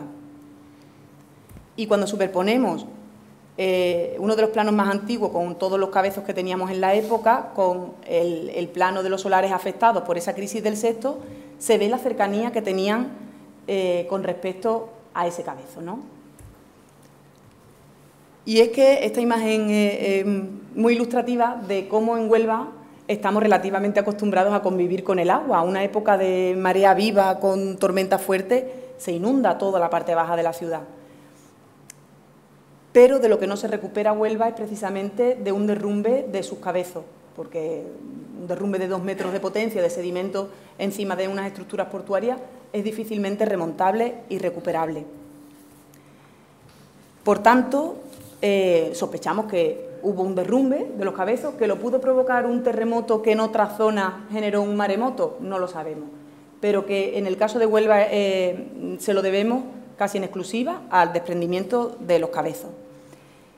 Y bueno, a modo de síntesis, pues por supuesto en Huelva hay una distinción lógica entre las funciones de la zona alta y la zona baja. Las primeras son espacios relacionados con el mundo ritual y funerario, mientras las más cercanas al tráfico fluvio marítimo concentran las actividades relacionadas con el puerto. El lugar más relevante se trata del santuario, que es el corazón del emporio en el que se convierte la ciudad, sobre todo a partir del siglo VIII. ¿Y por qué es el corazón de la ciudad? Porque ante la incertidumbre del recibimiento en la costa, los puertos se convertían en espacios neutrales y la forma en la que la hospitalidad quedaría garantizada es consagrándola a una o a varias divinidades, lo que convertía al puerto en un emporio o en un espacio de comercio donde tuvieran cabida todas las procedencias, cultos y costumbres, que en el caso además del puerto nubense estaría conformado por los comerciantes de la costa sirio-palestina y del Egeo. La extensión del área portuaria nos lleva a plantear que la Onova protohistórica va más allá de una ciudad portuaria, se trataría más bien de un gran puerto con ciudad. La ocupación previa de Huelva condiciona el modo de contacto y el modelo de ciudad posterior a la llegada de los fenicios, que entra en la definición de un emporio, es decir, un establecimiento comercial emplazado bajo la supervisión de un poder político local. Este poder político posiblemente sería el que garantizara el acceso a los ricos recursos mineros de la zona de Aznalcóllar, donde contamos con asentamientos prefenicios como Peñalosa y otros como Tejada la Vieja, que surgen al amparo de la intensificación de la demanda de minerales que viene de la mano de los fenicios. Y antes de terminar, me gustaría, por favor, invitarles a todos a que visiten el yacimiento de Tejada la Vieja. Yo no he podido incluirlos en esta presentación por ajustarme al tiempo, pero estaré encantada si ustedes tienen a bien. Yo vengo otro día y les hablo de la ciudad de Tejada la Vieja. Merece la pena su visita. Es la única ciudad tartésica por la que se puede pasear por las calles por donde caminaban los tartesios. Así que emplazados quedan. Muchas gracias por su atención. Vamos a entrar directos al tema. Como saben, Tartesos era un puro concepto hasta que aparece el tesoro del carambolo. Y aparece el tesoro del carambolo. Conocíamos que existía Tartesos por las fuentes, el concepto Tartesos, pero no conocíamos nada de su cultura material. Aparece el tesoro del carambolo y entonces Carriazo, que es su gran mérito, de acuerdo con Gómez Moreno y seguramente por consejo suyo, le dijo: esto es Tartesos. Y entonces se desata la fiebre por conocer Tartesos. Lo primero que hacen es una excavación en el mismo lugar donde ha aparecido el tesoro y ellos vienen, Carriazo, que es consciente de sus limitaciones arqueológicas, era medievalista, pero llama a dos arqueólogos con experiencia. Uno es Maluquer, que es el último que vemos allí, que es el máximo, puedo decir, la máxima autoridad en este periodo arqueológico en toda España. Llama a Collantes, que es el encargado de las excavaciones en Sevilla, y él también, y hacen una excavación en lo que llaman, o consideran que es un fondo de cabaña. Como ven, ahí ese perímetro circular que vemos, ahí, ese óvalo, ahí donde aparece el tesoro, donde está la flechita aparece el tesoro, y llegan a la conclusión de que donde ha aparecido el tesoro estaba escondido en lo que llaman fondo de cabaña. Y Carriazo dice, para que no quede ninguna duda, que eso es, sin lugar a dudas, es un lugar de habitación, que luego se ha puesto en duda, pero Carriazo en su memoria lo dice sin ningún lugar a dudas, aquello era un lugar de habitación. Y Maluquer, que sabe que la experiencia realmente, lo importante de una excavación es la estratigrafía, hace esta estratigrafía que ha sido básica y que se ha utilizado centenares de veces. Y descubre, estudiándolo, ahora no se va a ver el puntero, bueno, este nivel inferior del tesoro para abajo se da cuenta que es un nivel puramente indígena, ahí no hay nada fenicio. O sea, que realmente en el tesoro, en el Cerro del Carambolo, antes de que enterraran el tesoro, antes de que llegaran los fenicios, ahí vivieron solamente indígenas, todo este estrato potente, 70 centímetros, tal. Y por encima son ya estratos en que se ve que ha llegado la influencia fenicia. Ya hay cerámica Saturno, hay elementos materiales que denuncian que realmente haya contactos con los fenicios. Por consejo también de Gómez Moreno, hace una excavación alejada del cerro, creo que son 180 metros o 120 metros, más de 100 metros. Y lo que encuentran son muchos muros, digo, él no es arqueólogo, no sabe distinguir muy bien, pero ve que realmente hay una ciudad entera, y no una ciudad, sino 4 ciudades superpuestas. Ven aquí por los distintos colores, ve una superior, lo que es de color amarillo, un segundo poblado verde, un tercer poblado rojo, en azul. Y él, como no distingue bien lo que es aquello, dice que es un poblado de planta laberíntica. No se aclara muy bien, pero vamos, él está consciente que eso realmente es un poblado. Y distingue una cosa muy clara, dice, y en este poblado todo lo que hay tiene realmente influencias fenicias. O sea, donde aparece el tesoro, el nivel inferior es tartésico, por encima de ese nivel tartésico donde se ha escondido el tesoro es con influencias fenicias, y todo este poblado no hay nada indígena. Aquí no hay nada puramente indígena, pero todo es ya con influencias fenicias.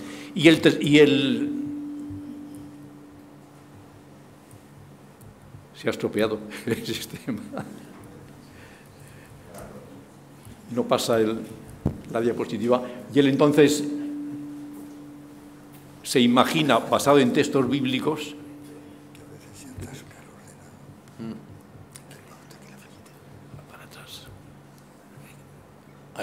basado en los textos bíblicos, coloca las joyas del carambolo de esta manera. Él ha leído, se dice en la Biblia, ¿no?, cómo irá el sacerdote, llevará la corona, el efod, los pectorales, el cinturón, todo de oro, y él entonces imagina esto y hace que el pintor Juan Miguel Sánchez dibuje este retrato, esta imagen, que es la que ha valido, podemos decir, durante 50 años, es de lo que nos hemos nutrido, y todo el mundo ha dado por bueno las conclusiones de Carriazo.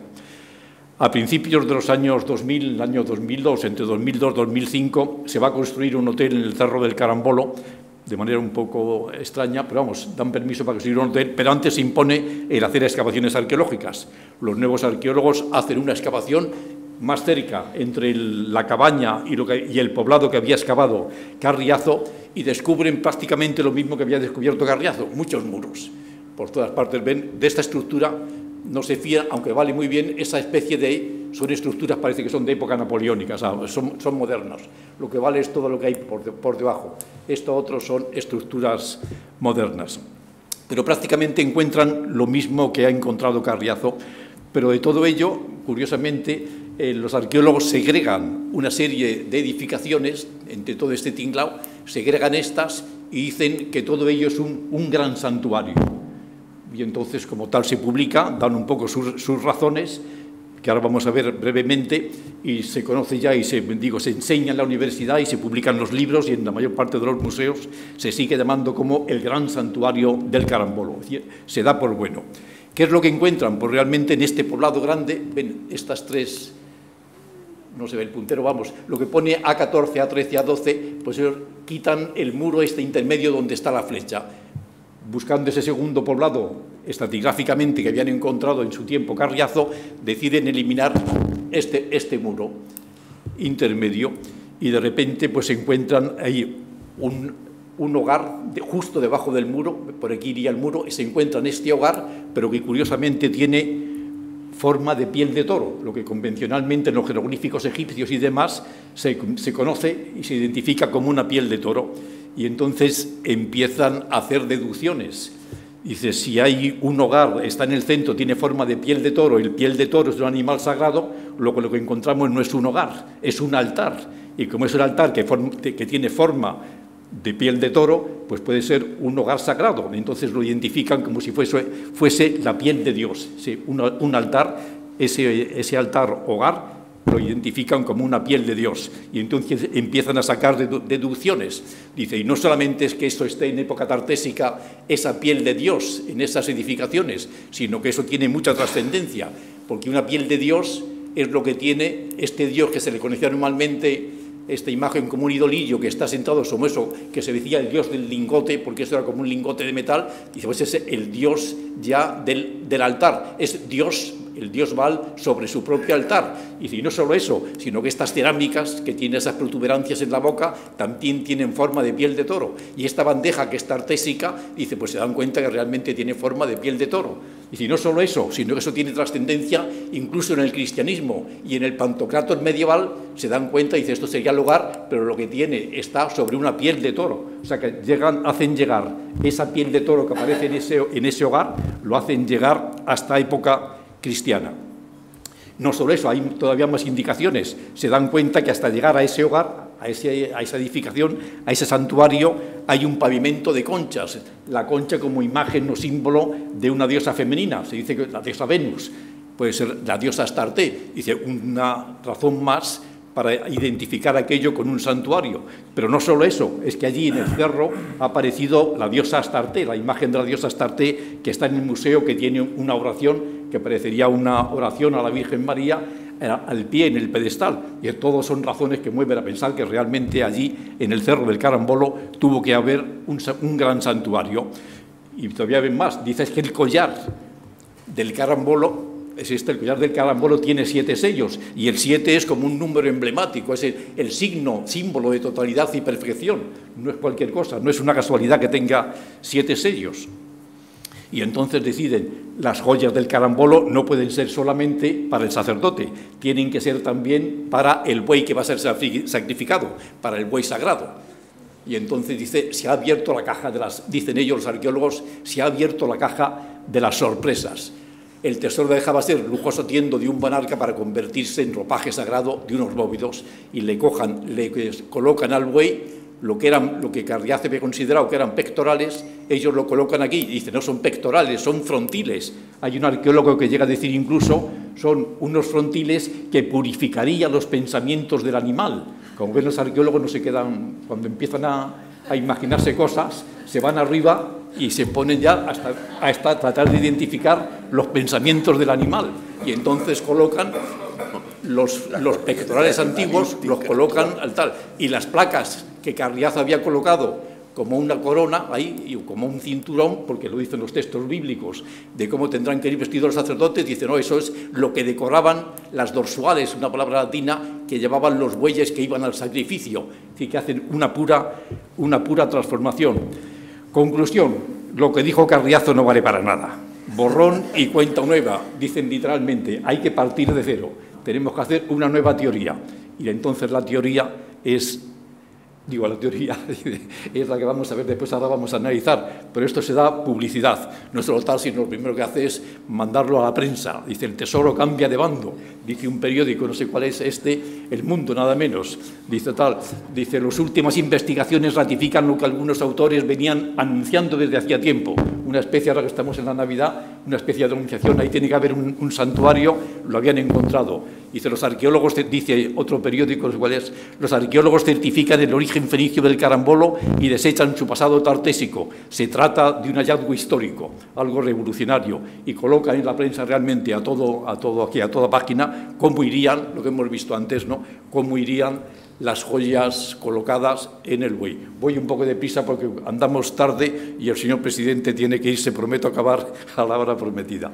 Entonces vamos a analizar un poco todas esas características que los arqueólogos modernos, los que han hecho las últimas excavaciones, son profesores de nuestra universidad, es decir, que no son arqueólogos. Tenemos que alabar primero que se trata de una excavación perfectamente hecha y que los arqueólogos han sido sinceros en todo lo que han dicho, o sea, que no hay el menor síntoma, menor rasgo que puede inducir que ellos han querido engañar. En absoluto, digo que la excavación ha sido, gracias a que está perfectamente hecha, ahora la podemos analizar. Entonces vamos a ver cuáles son los indicadores para poder decir si algo que estamos excavando es un santuario o es una simple casa. Y todos admitimos tres rasgos. Por una parte la singularidad, por otra parte, la continuidad y por otra parte que ofrezcan estructuras o ofrezcan ajuares realmente diferenciados. Lo que aparece en una casa no aparece en un santuario normalmente, ¿no?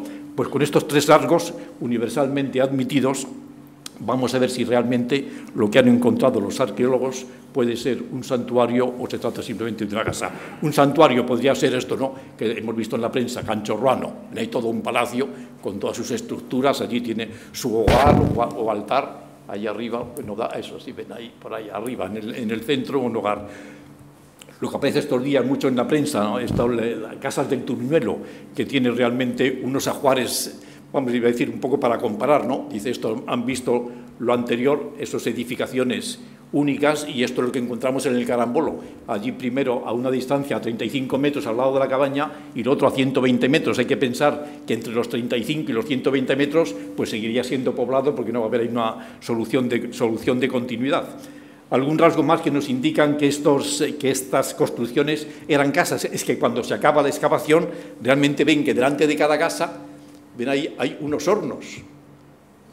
Delante de cada casa. Dicen que hay, en una parte dicen que hay 8 hornos en un principio, luego dicen que llegan a descubrir hasta 14 hornos. Es decir, que en un santuario con 14 hornos poco parece que se comprende mal, ¿no?, qué sentido podía tener. Pero es que son hornos además corrientes. Estos son hornos actuales del norte de África, del Rif.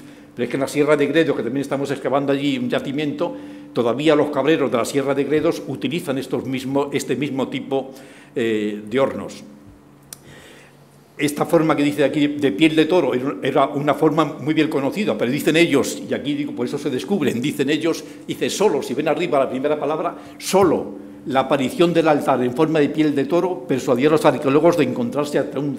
O sea, que si no hubiese aparecido ese altar, ese hogar, para mí hogar, en forma de piel de toro, ellos ni siquiera hubiesen sospechado que se podía tratar de un santuario. Pero no solo eso, es que los propios arqueólogos, cuando presentan las conclusiones de lo que han encontrado en el Carambolo, en el Congreso de Mérida, lo presentan como poblado, ellos mismos, los arqueólogos.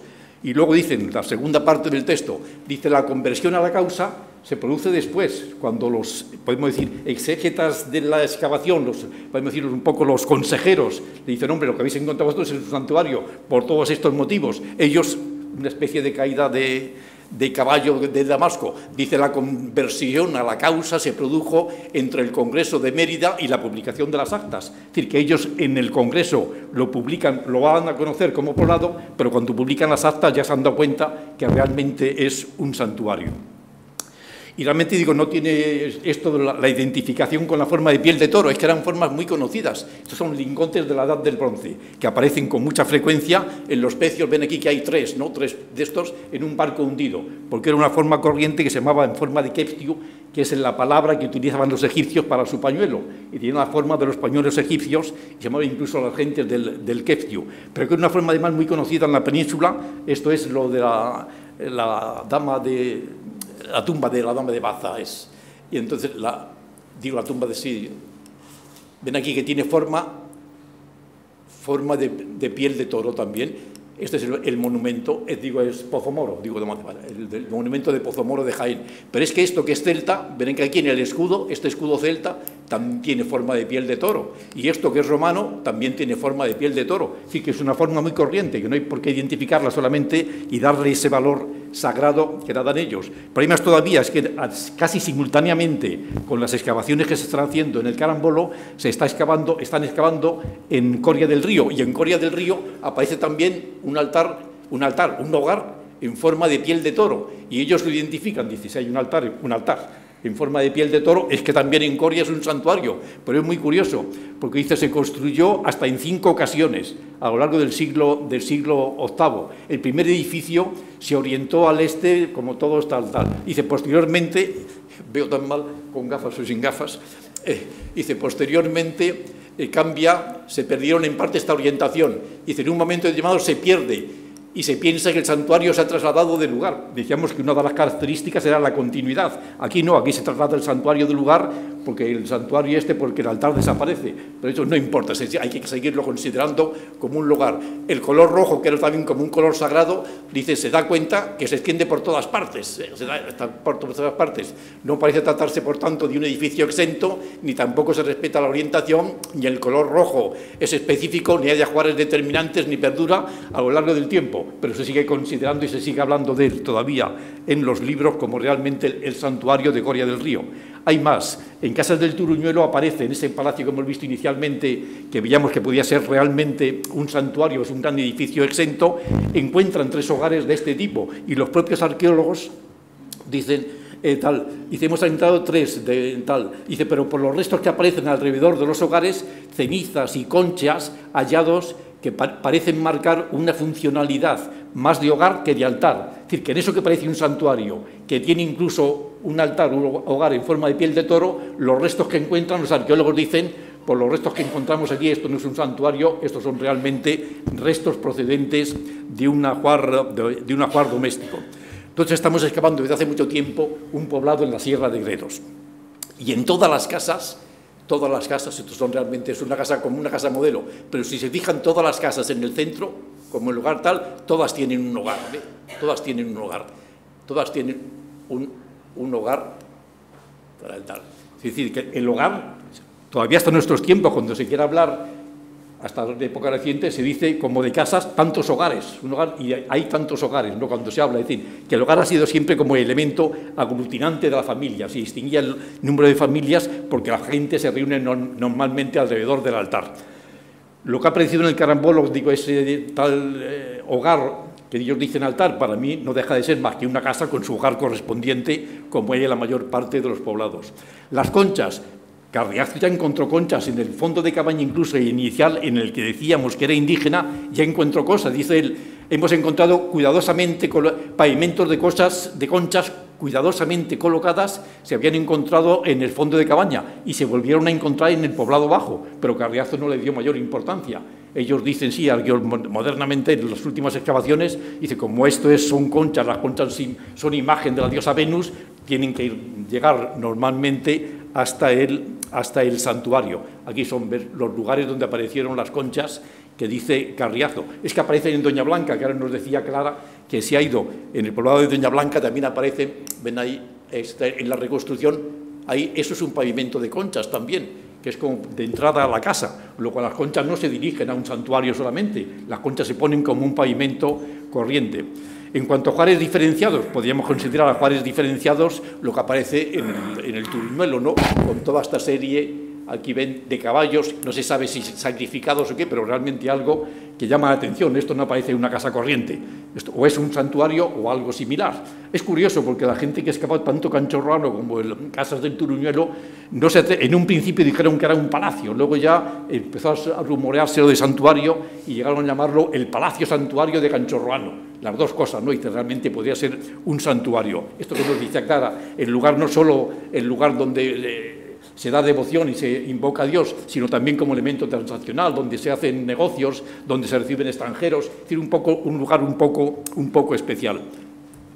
El famoso collar de los 7 sellos que dicen, pero es que no son 7 sellos, que los sellos son 8, porque hay uno que falta de siempre se ha considerado, hay unas cadenillas, si se fija, si tuviera más tiempo, pero usted que no tienen ningún sello, no se sabe si es que lo arrancaron cuando se encontró y anda por ahí, o es que realmente cuando se escondió ya le faltaba un sello. Pero es que también, curiosamente, 8 son las placas que tiene el cinturón, porque no puede ser el 8 un número, si es que realmente tiene algún significado, un número simbólico para ellos. ¿Por qué queremos que sea 7? Porque el 7, según tal, es un símbolo emblemático y lo queremos utilizar para demostrar que eso es un santuario. Se viste también como otro de los síntomas para ser un santuario, otro de los rasgos característicos, que allí apareció la diosa Astarte. Y es verdad que apareció allí, pero no allí. Aquí apareció el tesoro. Este es más o menos el poblado que se ha excavado, pero es que la Astarte aparece aquí abajo y realmente tenemos la fortuna de que vive todavía el señor, no sé si estará entre nosotros, Manuel Luque, que lo encontró siendo niño, encontró la Astarte, es decir, que él sabe exactamente, porque sigue viviendo en el mismo sitio, dónde apareció, es decir, que no tiene ninguna relación en absoluto con el posible santuario. Ponen ellos, los arqueólogos últimos, como tal, que ahí apareció una barca sagrada, que es verdad, como un elemento votivo. Esto realmente dice, es como un navegante que llega a casa y pone allí como una barca, como en recuerdo de dónde procede, la travesía como ahora las pateras, ¿no? La travesía haber llegado desde el Mediterráneo oriental hasta el occidental. Pero es que elementos votivos aparecen en todas partes. Esto también aparece modernamente, ¿no? Este soporte, podemos considerar, también aparece modernamente. Pero es que en las casas del raso, que son casas de cabreros, casas pobres, también aparecen todos estos elementos cultuales, ¿no? Ese soporte, y también en forma curiosamente de piel de toro, y este vaso, no son ciertamente vasos para usar en la cocina, son vasos de alguna manera que podemos considerar rituales, como en cualquier casa nuestra, en cualquier casa hay siempre algunos elementos que indican un poco símbolos de adoración a Dios. Esto mismo también es del raso de Candeleda, ¿no? Que son realmente reflejos de la cultura tartésica que llegan hasta allí, a través de esos palacios que hemos visto, de casas del Turuñuelo y estos grandes, podemos decir, como villas de época tartésica, que aparecen a lo largo del Guadiana y llegan también hasta la Sierra de Gredos, a través posiblemente de la Ruta de la Plata. Hay unas cerámicas muy curiosas, muy ricas, que aparecen en Carmona, estas que se llaman cerámicas simbólicas.